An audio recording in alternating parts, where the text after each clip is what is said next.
Death is one thing that we all have in common, and everybody handles it differently. We're here to talk about that and more. I'm your host, Justin Tyler. And I'm Kandace Tyler. Welcome to the Cupful Podcast.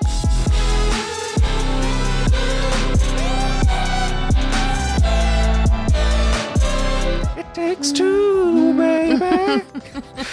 Just all the... We should, over the years, as we do more and more of this, we should go back through and just find clips of us singing random things during that intro section and just actually put it into the intro music as kind of this like weird little combination of weird singing and songs all thrown together. Be fun. Shit. Yeah.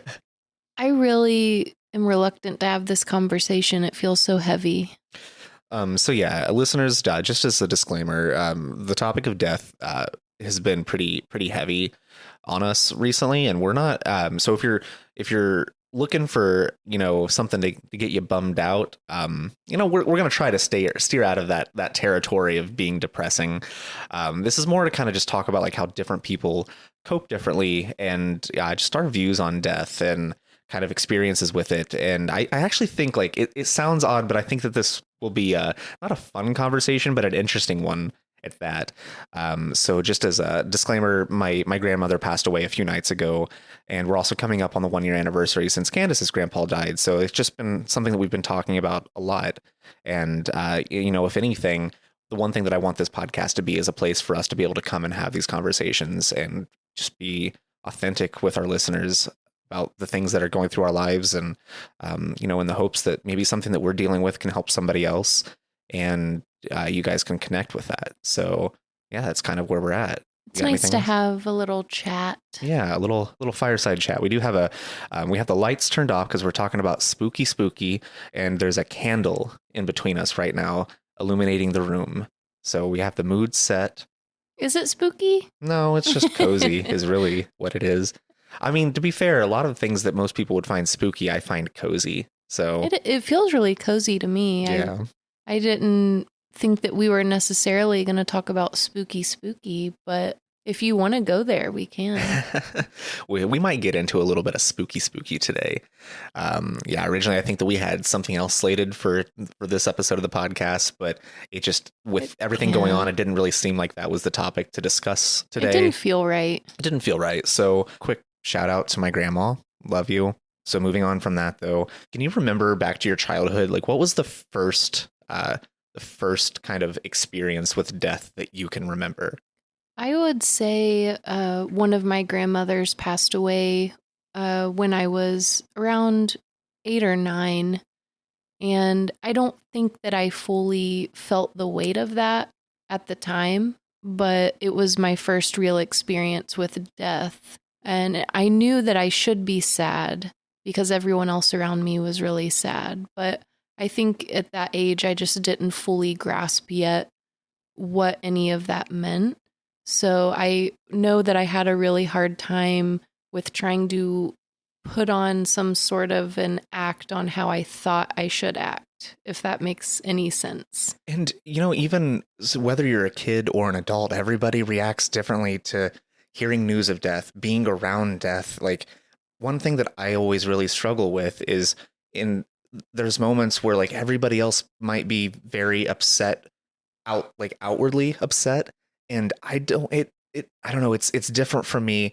I tend to have those moments more like, I'm not in private necessarily, but like when it's, things feel simpler and I'm kind of just either alone or there's not a lot going on. It's hard for me to let that flow.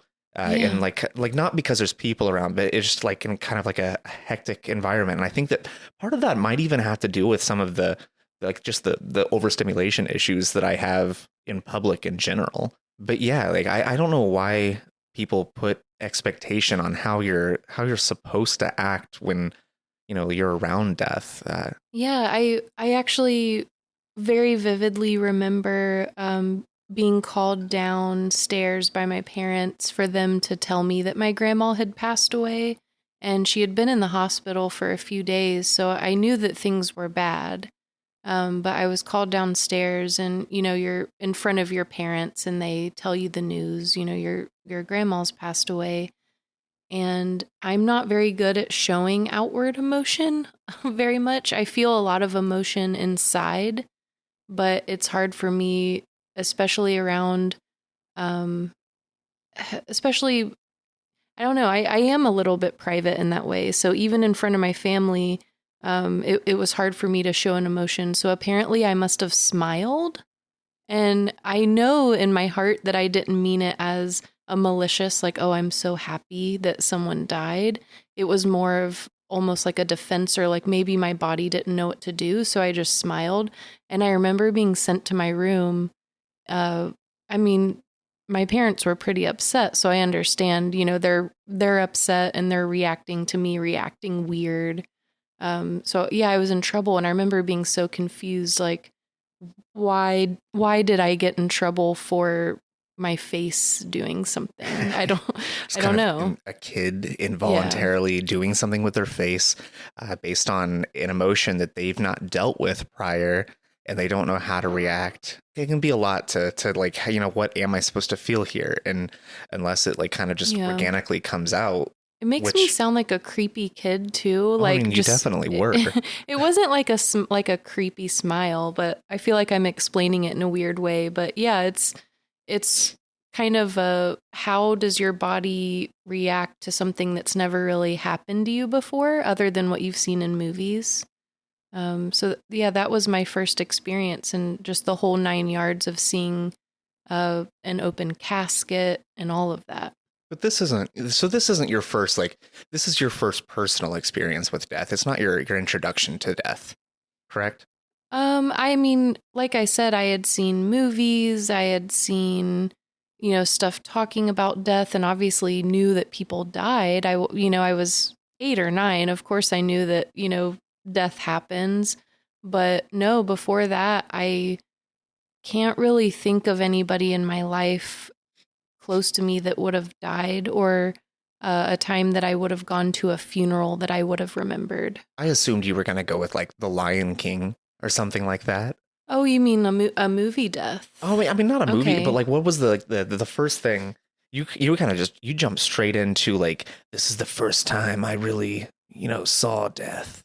So, I mean, like, in my life, that was the first time. But now that you mention it, it's going to make me sound even more of a horrible person, but I apparently couldn't show the correct emotion towards my grandma dying. But I mean, when fucking Mufasa died, there was just tears rolling every time that Mufasa died. And I'm not sure if it's the soundtrack pulling some emotion out of me. I'm not sure what it was. The old Hans Zimmer pulling at the heartstrings. Obviously, movie deaths, I understood that there, permanent deaths happen, but I mean, we grew up in the era too. I don't know if you ever watched like All Dogs Go to Heaven or any like that. Literally, I feel like that movie existed to help kids learn to cope with their pets passing away. I don't know that I did see that. Oh, really? Yeah. There's a part 2 as well. I don't think I've seen that one ever. We'll have to watch that with the kids sometime. Yeah, I think for me, like, I mean, I kind of just mentioned like coping with like pets passing away. Like, I had so many pets growing up. I feel like I was around death often and early. But I think the first human death that I can remember kind of being around was a complete stranger. So I went to in like preschool and kindergarten, I went to a Catholic school, and we would have like Wednesday mass where they would like actually take our whole class from the classroom, like the school part of the church, into like the main like into the main part of the church. Regardless of what was going on that day, we were there for Wednesday mass. So one of the first weeks that they did this, there was a funeral going on. So one of the first times I was, like 4 years old, one of the first times I was around death was for a complete stranger. And I was like, what is happening right now? I was so confused. That's kind of messed up. It is a little fucked up. Yeah. Like, oh, what'd you do at school today, little Justin? Oh, I went to a funeral. I mean, could you imagine like our kids coming home from school and telling you like, oh yeah, I just went to some old lady's funeral today. I'd be like, and now I see her in my dreams. Yeah, that's so. I Just feel like haunting that me. doesn't happen now. I, That has to be a weird 90s thing. 90s only in a Catholic Yeah. church. That's kind of messed up. So that was like the first time that I remember like really kind of like being around like a funeral or like seeing a dead body. Oh, you saw the dead Oh body yeah, it was too? open casket. So Wow. Did you go up to the no, casket? no, no. They had our classroom kind of like sitting back a little bit. I think it was more of like we're like waiting out this funeral to end so we Okay. can do our typical whatever. I don't remember it that well, but yeah, we were definitely there with a body. So weird. Other than that, I mean, I've had like other deaths in the family that I can remember from when I was little. Like I remember, I think one of the first ones was my great grandmother passing away. I had an uncle that passed away when I was really young in a car accident. And like I remember those things happening, and I think that was around the time where I was like at an age where I was starting to kind of like come to terms with what a death was. But similar to you, I think the first time that it really actually had a big impact on me was probably, I mean, I was 8 or 9 years old. My grandpa died after he'd had an accident 2 years earlier, and was just in bad shape for 2 years and kind of just in and out of the hospital with different complications. And he finally passed away. And I think that was the first time that like I actually like kind of felt like the gravity of like, oh, this person is gone. Yeah. I might have had a little bit more of appropriate reaction to that than maybe you did Well, with your smile here. yeah. I I, I feel like you're never gonna let me forget that now, but Oh, I I love it. it makes me sound like just like a psychopath, almost like a psychopath I mean, child. But I say we're all a little psychopath, but especially as kids, we're all a little psychopath. true. I mean, I think I've mentioned this before, but in the same Catholic school that I was taken to this funeral. So here's the thing: they have you around death and exposing you in a way that you're like, what the hell is happening? But then I also remember very vividly getting in trouble when I was in kindergarten. We had an assignment where we were supposed to like we had like a piece of paper with an outline of a person on it. We were supposed to color ourselves in. So I had just recently been introduced to Nightmare on Elm Street, and I've talked plenty of times before about like how I was introduced to horror films very, very young and was essentially just able to rent them on my own from our local video store. But yeah, I drew Freddy Krueger on the outline of the person. I think I might have mentioned that in a previous episode. But I got in trouble, and I told my teacher when they asked me why I drew Freddy Krueger. I think I told them that because Freddy Krueger came to me in my dreams, and now I am Freddy Krueger. So they're wondering, why is this kid so messed up and doing stuff like this? Like, it's because you're taking me to a damn funeral on a random Wednesday. Yeah, that's so true. So I guess we get a pass because we were kids, but You talked about your initial reaction to finding out that your grandmother had passed. I mean, did that change at all? Like when you were actually at the funeral, oh, or absolutely. And when I analyze it more, I think it may have been. I don't think I had really ever seen my dad cry before, so I think that that's where most of the reaction stemmed. I think I didn't want him to be upset, so I thought maybe smiling or me having more of a reassuring face maybe would have made him feel better, and I think it just all came out wrong. Mhm. But for sure, I felt that sadness and the heaviness, and especially seeing everyone like at the funeral, just family members being so upset, um, really weighed on me. And I started to realize, like, wow, this isn't just, a movie death that you can rewind. This is there's a finality, and This is a everyone's permadeath, very upset. as they say in any pop culture, Yeah. where a character doesn't just magically come back at the end of the episode, or Yeah. No matter permadeath. how we've been trained by the shows to think that everyone can just keep coming back in the next season, that's not how it works, and it's a hard reality to face for the first time. So it seems like you drew your emotion, and your reaction is more based around the people around you and what they're feeling. So more kind of like that empath kind of. Yeah. I think that's how it's always been for me. And now I have the opposite problem where if I'm at a funeral, I can't help but cry. So I can't, I just see everyone around me and feel how upset they are. And if I even try and talk to somebody during the funeral, like if they're trying to talk to me about the person or maybe give me condolences or anything, if it's someone close to me, I can't speak or else my voice will break and I'll just cry. It's like a weird curse thing that I have. Like I can't just be sad and exist. Like I'll just fall apart, basically. So I definitely went the other way, like now that I'm older. I know, I remember, being pretty upset when my grandpa had passed away. I mean, I felt like I was pretty close with my grandparents, and um this was the husband of my grandma that just recently passed away, so that both of those grandparents are now gone. So I mean, I remember obviously being pretty upset, but at the same time, I think that for me, I had mentioned, like I'd been around him for 2 years post accident, where he was in and out of the hospital, and really not knowing how much longer he had. And I think even as a kid, you kind of like start to prepare yourself a little bit, even if you don't realize you're doing so.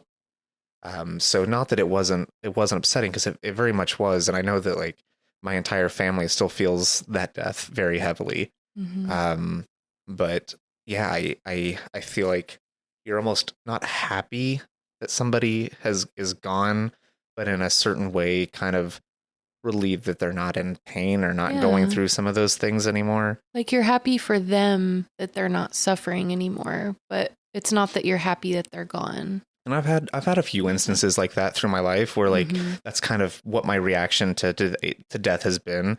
It's more like the unexpected ones that I tend to have a more like, I guess, kind of strong emotional reaction to, just because you're not expecting it at all, and it kind of it's this wave of emotion comes out of nowhere. Hmm. I can give the example of when I was in the seventh grade. A good friend of mine named Donald. When I was in school, like like I had several classes with him. We hung out all the time outside of school. We had a computer lab class in school one day, and he was saying like his ear was kind of bothering him a little bit, so he asked the teacher if he could go to the school nurse, and they sent him home because thinking he had like an ear infection or an earache or something. And I remember like like hearing a little bit later that night that he had been taken to the hospital, and I didn't really have any information or anything at that time, and I was like, oh, well, that's kind of weird. And it turns out he had contracted viral meningitis, and it was very fast acting, and had passed away within several hours of showing symptoms. Wow. And it's just something you like, how do you prepare for that? Like this good friend of yours in school, who, he was fine earlier Yeah. that day. You were talking to him in class, just like you do any other day. So it's not to say that, like one death is more upsetting than another.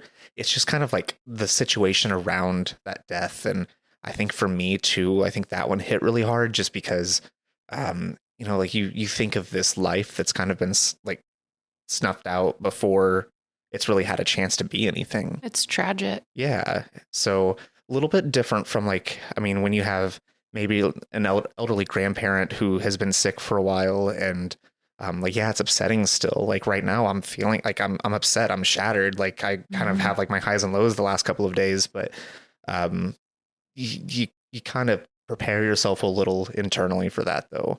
So it can be a little different. Definitely when there's a young death, it's a huge tragedy. Or maybe even someone who, another one that really kills me is seeing when people die and they have young children. That kills me. Like just knowing that, you know, all these lives are changed forever.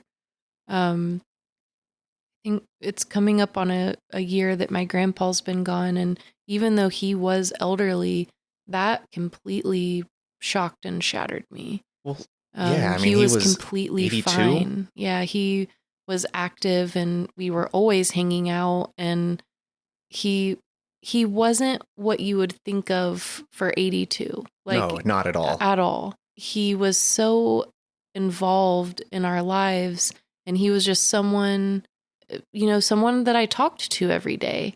And I fully was prepared for him to live another 15 strong years or more.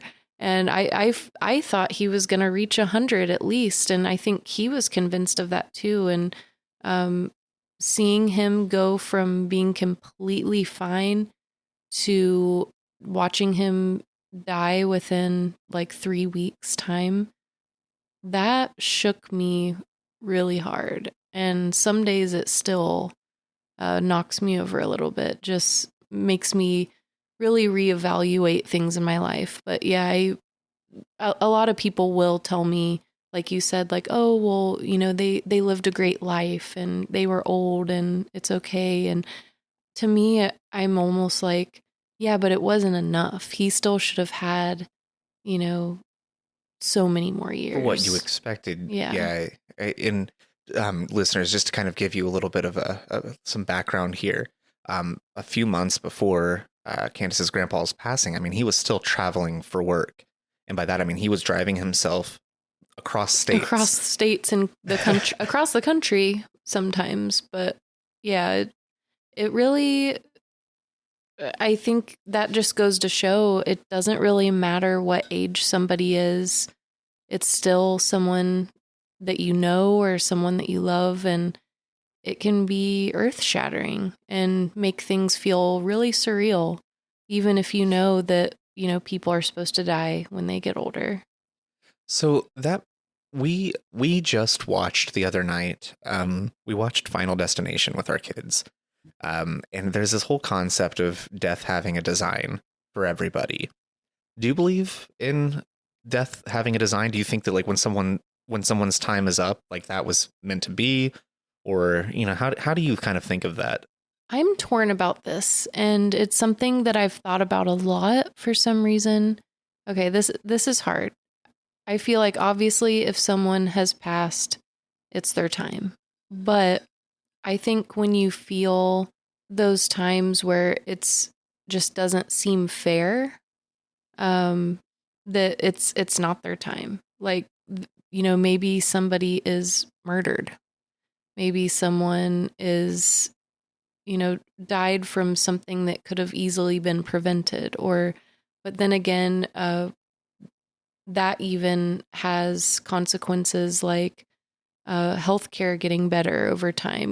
There's certain things that happen with certain deaths that help improve lives for everyone else. So it's not that their lives or deaths even were wasted. It's propelling humankind forward. I think that a lot of unfair things happen, and we don't want people to die. And so, things are always going to seem like, oh, they should have lived a longer life. This wasn't fair. It was cut short. But I mean, maybe in the end, it is their time. I don't know. Or maybe things are just completely random and there's no rhyme or reason to anything. It's just the universe kind of skipping a rock and seeing what happens. Yeah. I'm kind of torn about that because I think us as humans, we want to look for a deeper answer to think that maybe we're important in some way. But half of me thinks the hard truth could be that everything's random. And it very well could be. And I mean, I guess it just depends on how you look at it, because to me, there's different types of death. That's not an opinion. That's a fact. There, like somebody could die naturally of just old age and complications as your body starts to shut down as you age. You can die naturally at a young age of just, a defunct organ or something just not working properly, or just even complications you're born with. Yeah. You could be in an accident. You can be killed by somebody else. You can take your own life. Like there's so many different ways that people do die. It's hard to believe that like there's a little bit of just random, things can happen. However, but there's also like, I feel like there is design in the sense that people can choose to take a life And that can be kind of scary sometimes too, is like you can do everything right. You can eat healthy. You can just do all the right things that you're supposed to do to live into an old age. In the end, it doesn't matter. And I think that's what scares me the most about death, is like, I have no control over it. I can do all the right things, but that doesn't mean that I can't step outside my door tomorrow and big old space turd's gonna come down out of an airplane and smash me in. That's true. And yeah, that's I think that's what makes the Final Destination movie so scary, is it seems very, the way death comes for them is it's very methodical. Like it could be the smallest things making a chain reaction to cause this like horrific death for somebody. Yeah. And it's like, we're not safe anywhere. Oh, I don't think that we ever actually watched much of this show together. I think we started maybe watching the first episode or so. Do you remember Dead Like Me? Remind me again. Remind me. It was, speaking of things falling out of airplanes, this girl literally dies. She's a young girl, dies after I think it was a toilet or some part of a toilet on an airplane fell out of the airplane and came crashing down to earth and killed her. Okay. But I think that she was taken at the wrong time, or she was supposed to have survived, or so it was something weird where they weren't supposed to take her. As a kind of consolation prize to that, they invite her to become a Grim Reaper. Okay. And this whole show is like about like like it's kind of setting up these dominoes for like leading people to their inevitable end. Okay. So I don't know, it's an interesting show concept. Some really quirky episodes and some pretty cool. Like I think we watched recently. We did watch a show called 6 Feet Under. Oh, and that's an amazing every single show. episode would start off with some, like there would be some, this family, like they ran a funeral home, and every episode would start off with showing whoever was going to be like their client or customer, like the death, the like death that would of happen. the person that would be in the funeral home. And sometimes like it's funny because you would think, like I always found myself thinking like, okay, how is this person going to go out? Because like they might set it up one way and then it ends up being something completely different. But it is crazy to think that like, it's not always the most obvious thing, and it can happen in any way. And there are definitely some crazy ass deaths out there that have happened. When we were watching that show, I think we binged that last fall, maybe. That show really stuck with me. I felt very heavy sometimes watching that show, and because it makes you think. And I was going through the early, grieving stages of losing my grandpa. So it was a weird thing where watching a heavy topic like that was really therapeutic to me. And I think it really helped me in my grieving process, actually.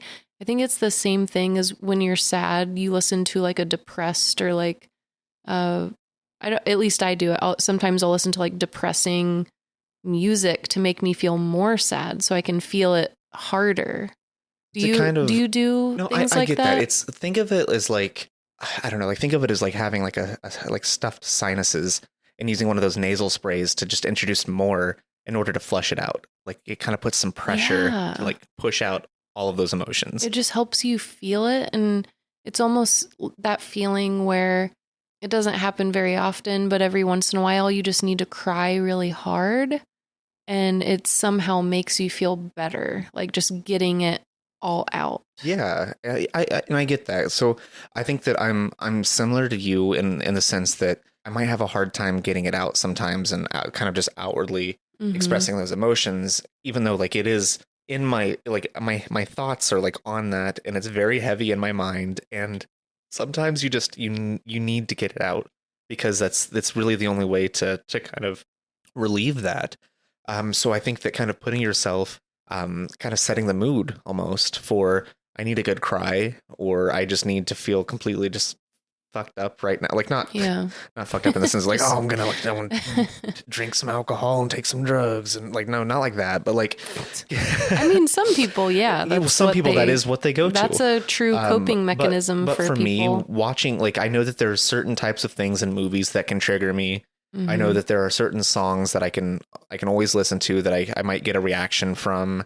And I know that there's I don't know, like there's certain things that I can think about in my mind that I know will trigger some of those emotions that like if I really like if I feel like I need to like get it out, I know to go to those places. I'm sure that's kind of the same place that like actors can tune into when they need to cry for a scene or something, but it's not so much that you're looking to use that to fake the emotion. Mm-hmm. Sometimes you just have a hard time getting it out and it feels like it gets stuck in there Yeah. and it puts a lot of just pressure and weight on your mind and using that to as a way to kind of relieve and get that out is that's a coping mechanism in and of itself.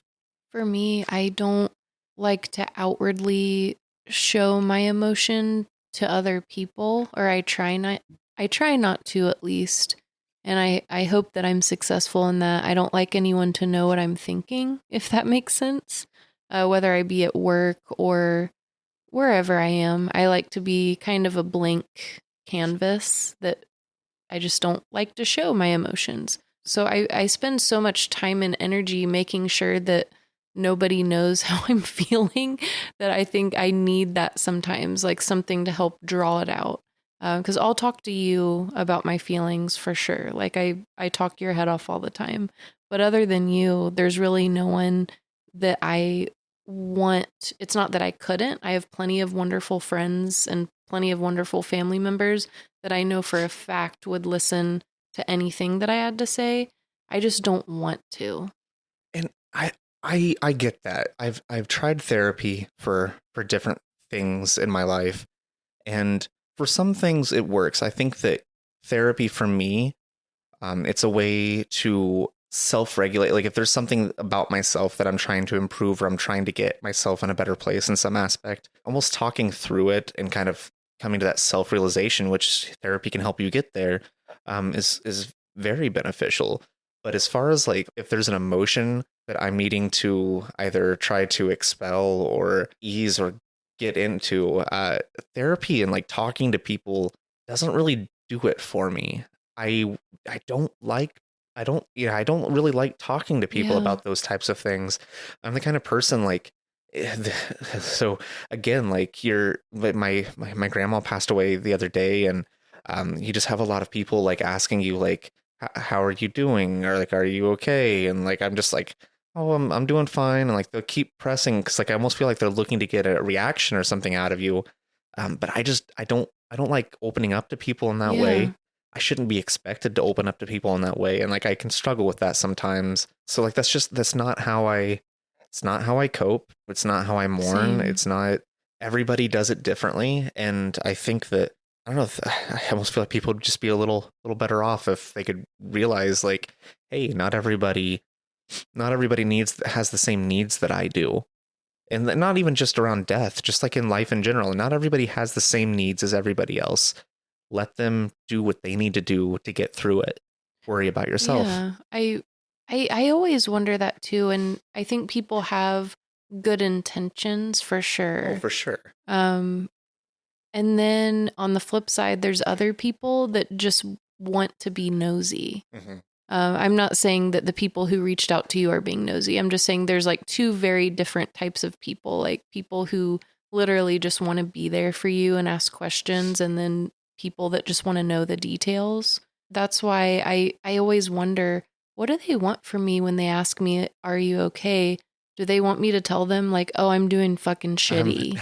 Like I'm crying every I'm just day peachy and keen. yeah, like do they want me to tell them that? Because obviously, I'm just going to give some sort of a thumbs up and be like, oh, getting through it. Like let me And say like yeah, either I'll say I'm doing fine or I'm hanging in there hanging in. Yeah. or like I might even like depending on how close I am with the person, I might say like oh well like I'm having my ups and downs. I'm Mm-hmm. like I could be doing better. Like I might say something like that, but I'm not looking to like get into it. And I feel like sometimes people can just press Yeah. for more and like just because like you and again I think it comes back to not everybody reacts the same way and not everybody has the same needs. So for me, I I don't really I'm not a public person with those emotions. I have a hard time sharing those emotions with other people. so, like the day after my grandma passed away, the way that I dealt with it and the way that I kind of like got it out, we took our family for a hike. We went on this long hike, and like that physical activity was a way for me to kind of just like kind of release all this like pent up thoughts that were in my head and kind of let things out. And I had a couple of just kind of like somber moments during that hike. Like we went down toward like a waterfall, and I just kind of like took a moment, like I needed a moment, where like the kids I think were wanting to explore another area, so I sent you off with them, and like I kind of just like, it's not that I was sitting here by this waterfall crying or anything, but it's not always tears. Like that's not how, it's not always sad either. It was a time of reflection. Like I needed a couple of minutes to just sit there and reflect and get some of that out. And I think that for me, that was really helpful, because prior to that walk or that hike, I was feeling very bottled up. I was feeling very just like I was about to like implode. And I think that helped a lot, like having that activity and then having that kind of just peaceful moment. Like in a way, going out on this trail and being in the water, and, I was walking around in this creek barefoot, and it reminded me a lot of my childhood and a lot of memories that were tied to my grandma. And kind of just, it helped ease it a little bit, and kind of just helped me made you feel closer, maybe a little to her a little bit. And it made me like kind of just think about, what is it that I want to do next to keep, keep her memory alive. How do I move forward? How do I, help her live on in some way? How do I, how do I pass some of the things that she gave me on to my kids, or maybe someday my grandkids? Or, I don't know, it was just a lot of like reflecting on those thoughts, those emotions, not just thinking about the past, but also thinking about like, how do I keep some sense of her alive going forward? So that was, for me, that's what I needed to mourn. It wasn't talking it through with somebody, talking to a neighbor or a coworker or some just person on social media. That's not going to do. I appreciate your thoughts. I appreciate your prayers. I appreciate all the nice things. Please send all the positive vibes that you can. Do that for people. Let them know that you're thinking about them. Yes, 100% do that, because that can also be impactful. But just don't expect anything from somebody who's mourning, who's going through these things, because what your expectations might be might not line up with what their needs are and what they're going through. You mentioned figuring out ways to honor, your loved ones, or in this case, your grandma, to keep the memory of her alive. And it made me realize that's one of the biggest ways that I mourn or find some sort of therapy is, for example, losing a huge like matriarch of your family. And then in the case of, me last year losing like the biggest patriarch of my family, I found myself adopting some of his phrases that he would use and using them in, everyday life or when the occasion fits, or, just little stories, but especially phrases that my grandpa would say. He had a lot of quirky ones that we all used to kind of not make fun of him for, but, just joke around. Like we all knew the things that he would say on a certain holiday or a certain occasion. He was always very predictable. And it went from, us making fun of him for those things to kind of cherishing those. And that is a huge way where I help myself connect and remember him, is using those phrases myself. Because now that in my mind, I'm like, now that he's gone, who else is going to continue to say this cheesy phrase every Thanksgiving or every Christmas or, at a family get together? So I think that's a big way to honor people you love, is to keep their their little quirks going, if that makes sense. Yeah, and it really does kind of keep a piece of them, like with you in Mm-hmm. those times going forward. I think that few episodes we had an episode a couple weeks ago where I had asked you like, I think it was something along the lines of like how many generations would it take or how many years would it take for you to have 1,000 descendants like stemming from one person? Think about like the reverse of that.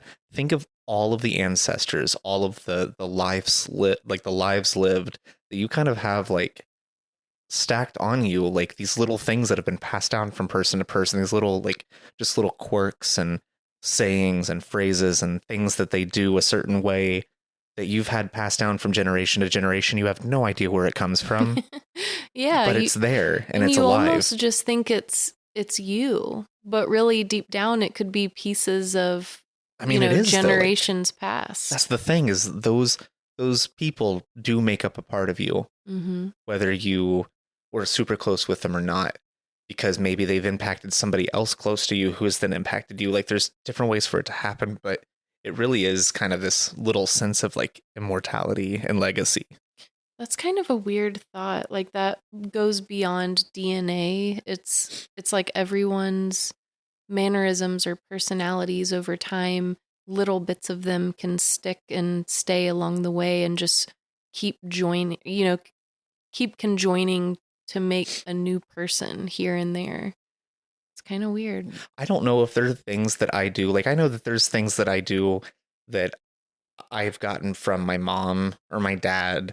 I don't know that there's things that I do that could come from like my great great great grandma.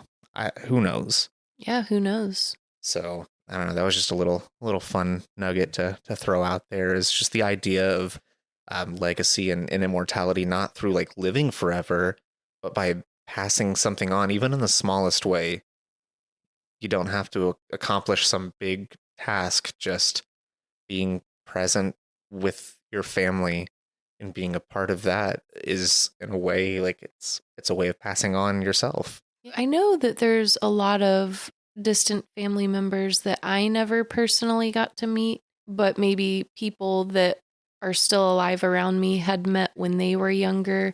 I'm talking like, great grandparents or great great grandparents. And you hear so many stories about them, and maybe you've seen some photos, and between the photos and the stories that you hear, you almost feel like you know them. And it's weird because I don't has that ever happened to you? Like you've never met this person, but they're cherished in your family, especially among some of the elder parts of your family. And you'll just hear those stories and see an old black and white photo, and it's you feel like that they knew you and you knew them. Connected to it in a way. Yeah. I get what you're saying. I think that more than anything, like I find myself like looking at some old photos or something of maybe somebody that I didn't know that much, and just kind of like more so like kind of just curiosity, like what was their life like? I like just based on the photo, like what Yeah. pieces of information can you gather and what story can you put together, and would they have done things like what would you have done in this time as this person? How close was what they actually did to that? There's all kinds of different ways to kind of Yeah. think about that. Life is it's a funny thing, and it's not even just I talk about like passing on just like maybe like little quirks and little things that might somebody might say, but even passing on things like just your core kind of like principles and values and the way that you act toward others, like you know somebody being having the ability to show respect for others, somebody showing kindness for others, like that's something that can also be passed down from other people and influenced from Absolutely. other people. And I think that kind of like human like that human element of like what makes us us has just been passed down for so many years through so many lenses. And it's kind of crazy to think about, like if you think about yourself, um it was like feeling small and insignificant in the world, which feel like we've hit on a few times on this podcast. It's like sometimes like you just feel like there's so much more beyond you.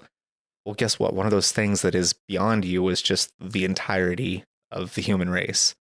Like just all of those years, all of that history being passed down from generation to generation and growing and adding to it, and getting to live and experience through, like just different things. All of us will just be part of that history at some point.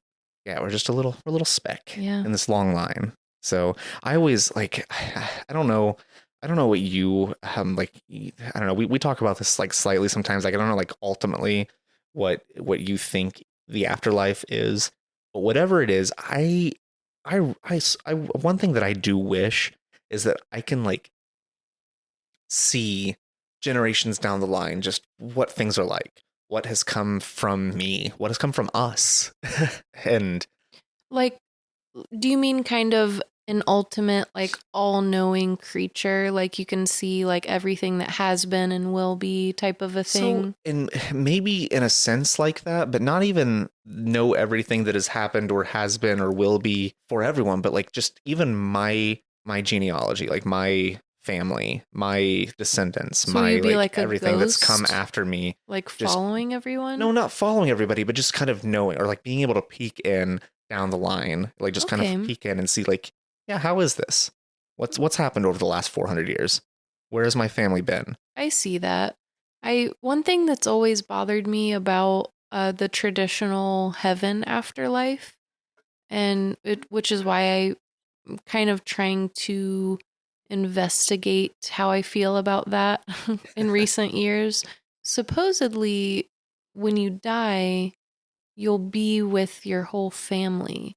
But what does that mean and who decides that? Because what if heaven to you looks completely different than the person that you're hoping to spend your heavenly afterlife with? What if they want nothing to do with you, but all you want in heaven is to be in the afterlife with them? Does that make sense? So, and that makes me wonder if that's the case. So, if like everyone has their own personalized heaven, or whatever, is the person that you're spending your time with in heaven, is that even the real Is it person, or do they have their real? own existence? Yeah.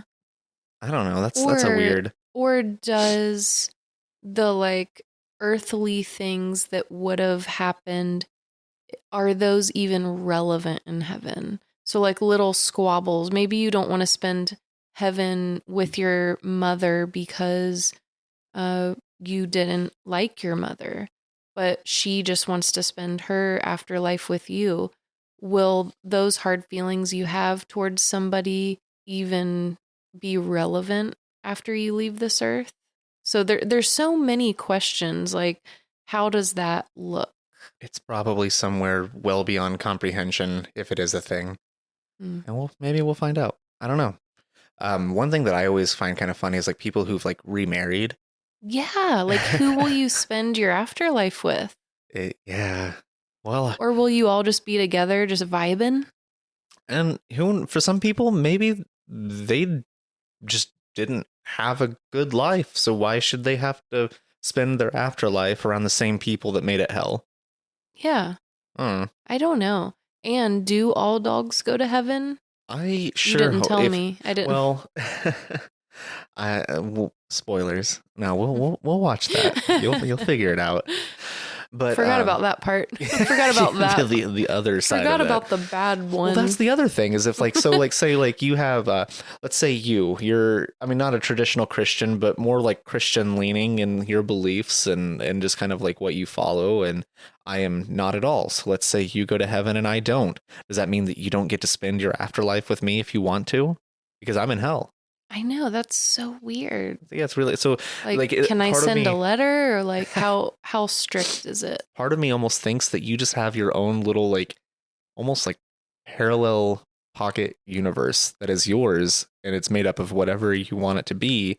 But does that mean that, like that's not really me that you're interacting with? Or is heaven just you as a speck of energy with no pain receptors, no sadness, no nothing, just kind of a blissful ignorance of speck of energy floating around? Maybe that's heaven. Like ignorance is bliss, I guess. I don't know. and So you're just bouncing off of everyone just you've ever known. ricocheting Just, back up. yeah. Yeah. Maybe that's the true heaven. Just moving along through everything that ever has been and will be. Yeah. That'd be interesting. I don't at this stage I'm pondering what is after life. I don't know. I don't necessarily believe in heaven, but I do find myself thinking about like, like what is next. So it is interesting to ponder the different things. If you could have like what would be your ideal afterlife if it was exactly what you wanted it to be, what would that look like? Would it be like, like kind of this like heaven, like the state of like heaven or like paradise, or would you want to be reincarnated? Would you want to like live on earth through the lens of somebody else in another place? Would you want to be a witchy frog?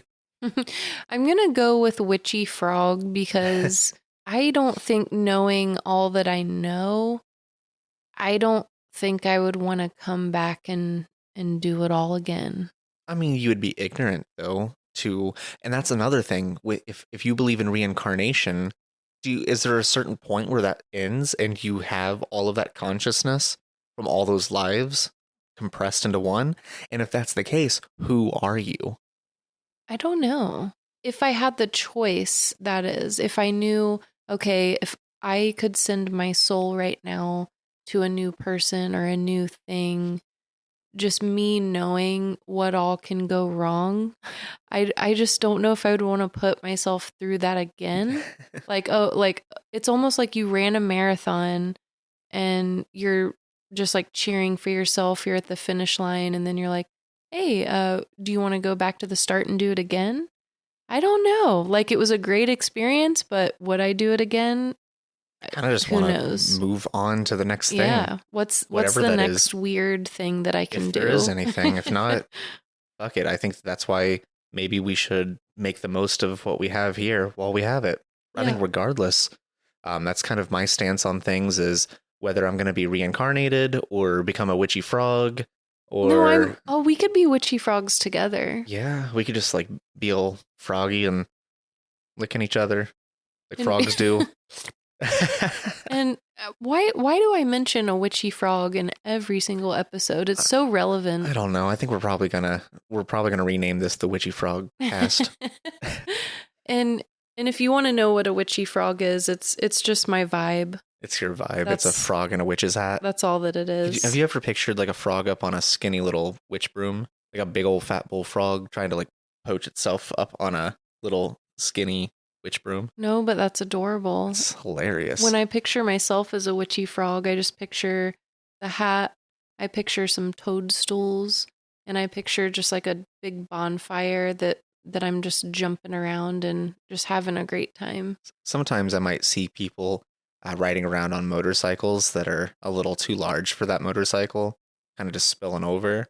And it reminds you And it of reminds that. me of the witchy frog on a witch broom. That'll be me.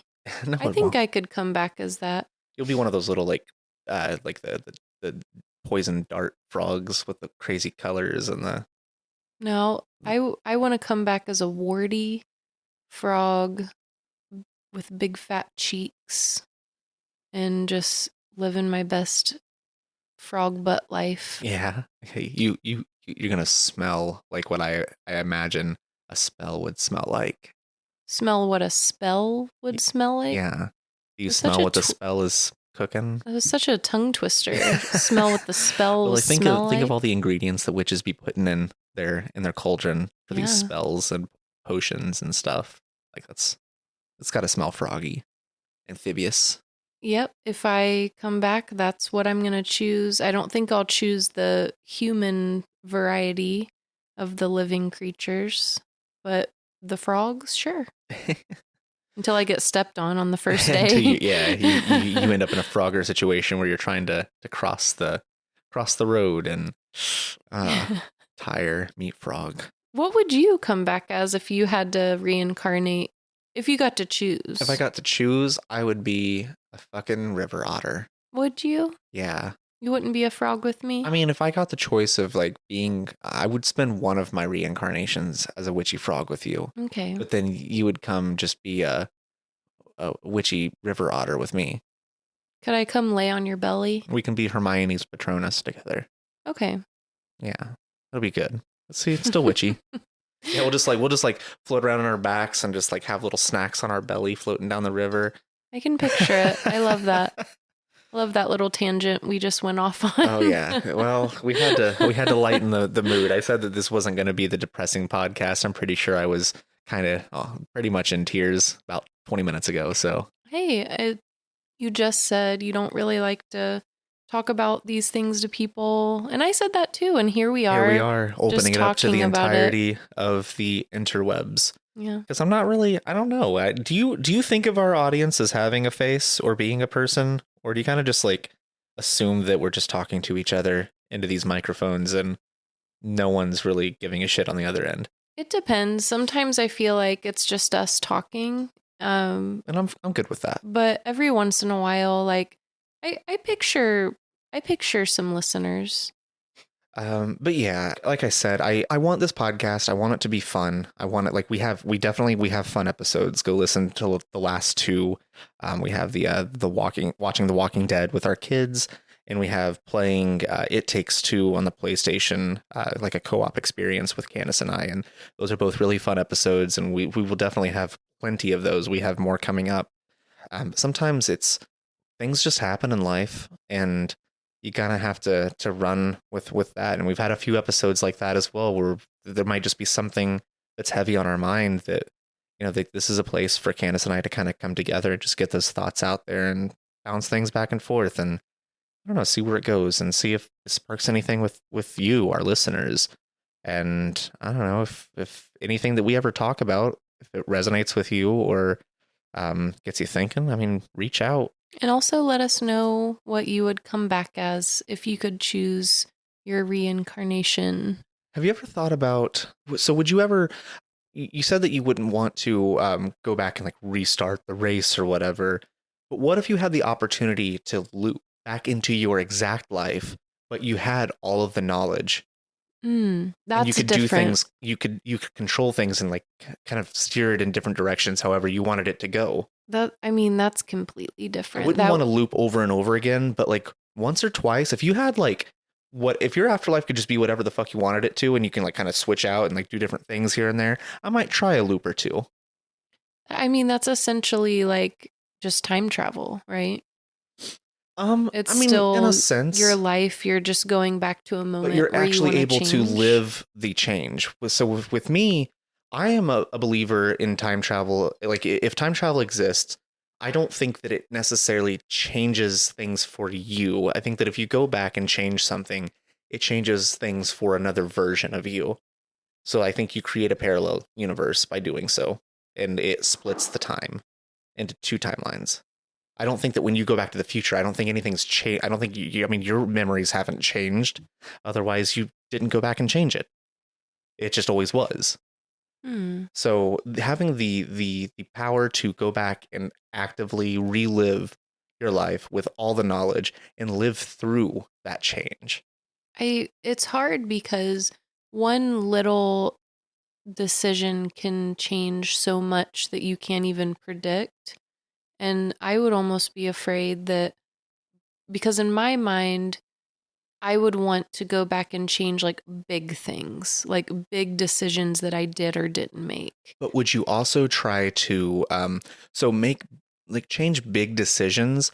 But I feel like by the end of it, or at certain points, there's going to be certain things about your previous version of your life that you would want to be present in that life, and you start seeking that out. Like I almost think of this as like, that's what I'm saying. Like if I would be afraid that by me thinking, oh shit, I have another chance, I'm going to go change this big thing. And I'm not saying that I would do this, but for example, I didn't finish college. I'm going to go back and wear a condom and then finish. Or I wouldn't wear a condom. They make lady condoms. You know what I mean. You know the old dental dam. What I'm going.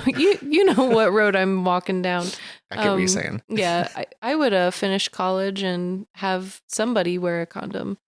Well, then one of the greatest things that has ever happened to me in that timeline would be gone.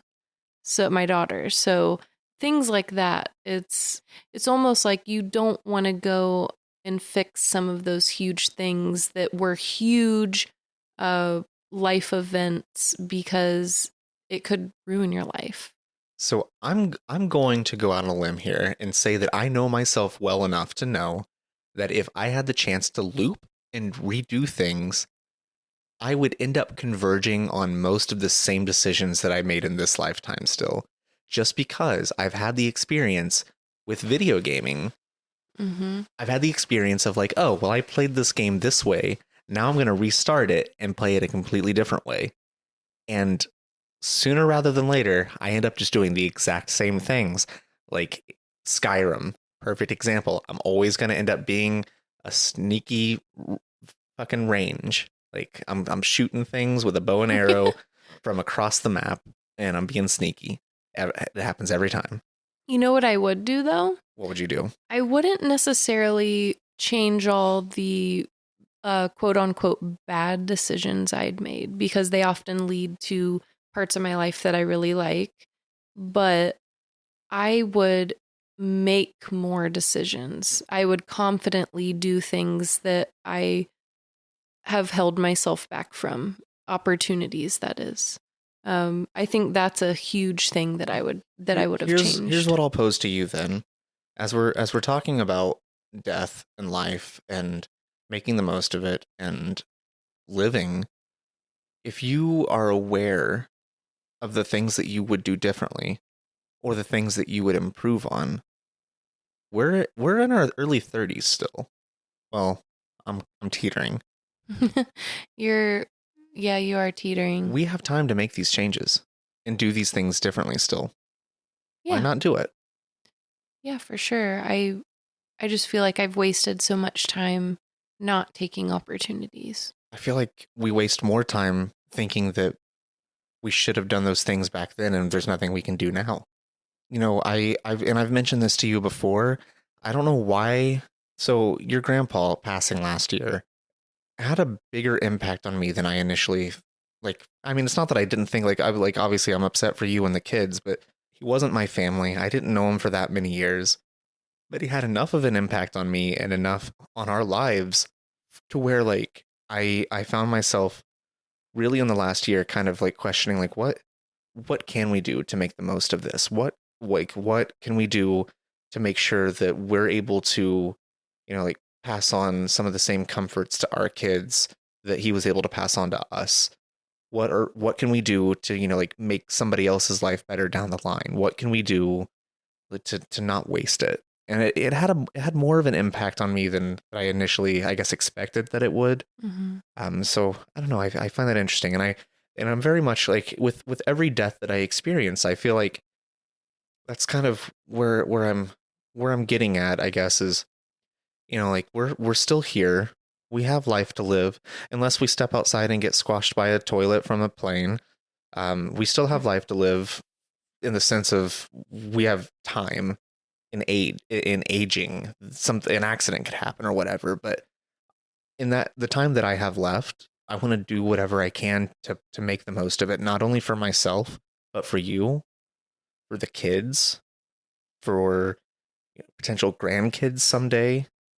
I want to make sure that I'm not even just my family, but reconnecting with family that I like, maybe extended family or friends that I've fallen out with. Because I do find myself thinking all the time, like, maybe friends that I haven't talked to in years, like, how are they doing right now? Mm-hmm. And why don't I act on that? Why don't I reach out and say like, hey, how are you? What stops us? Like, what stops us from doing the things that we think about and we wish we could do? And I don't know. So you just want to go for it. I think in theory, everybody wants to go for it. I think it's just a matter of overcoming whatever it is that holds us back. I don't know if it's fear. I don't know if in a certain way we've been trained over our life to just think like, what's the point? Why try? For sure. We just feel so deflated and defeated at this point that we're just like, fuck, nothing's going to change. I feel that sometimes. But that's never really been me. I mean, honestly, up until the last couple of years, I've always had to overcome. I've always had to adapt, and I've always had to push forward Otherwise I wouldn't be where I'm at. And that's not a brag. That's literally like, I think how I'm still alive, I Mm-hmm. think. Just adapting. I want to keep doing that. I don't want to become sedentary. I don't want to become like just sitting around. Like we talked in the time episode about how like those big moments, they're slowing down. We're not going to experience big changes in our life as frequently. So you kind of have to make it happen. If there's something you want, go for it. Sorry, I just paused like a really long time. It was like I was just thinking about what Listeners, you were saying, I and probably edited out the pause, but yeah, she was silent for a good minute. it was like dead air for 30 seconds. Yeah, it's given me a lot to think about, and I think that's one of the only, pretty much the only positive thing to come out of any death is the time that we take to reflect and honor those people and slow down for a minute and just think about everything that they've done in our lives, whether it be an acquaintance or someone that was really close to you, like a grandmother. Um, just taking a moment to honor their lives and just reflect upon them. And honor them in a way where you think to yourself, what can I still do? How can I really honor them and help some sense of them move on? And that's where I'm at right now is how do I honor my grandma? How do I honor your grandpa? How do I honor any of my friends that have died? How do I honor any family that have died? How do I, like how do I? And I don't know, I think about it and I think that you think a lot of things when somebody passes away. And there's a lot of things like I know like I have these thoughts where, there's a lot of things that I could do, but I think that finding some way to not in a sense, it's almost a gift that you're given. Like I know like, I'm not like putting a positive spin on somebody dying, but it really is kind of this kind of just reflection can be a gift. And Yeah. how do you act on it and take advantage of that? So, well, you heard it here on the Couple Podcast. Anything else that you want to wrap up with, or? No, I think leaving it in this kind of somber, reflective moment is a good way to go out. All right, well, I am one of your hosts, Justin Tyler. And I'm Kandace Tyler. This has been the Couple Podcast. Go out there, hug your loved ones, reflect, do something positive. Thanks.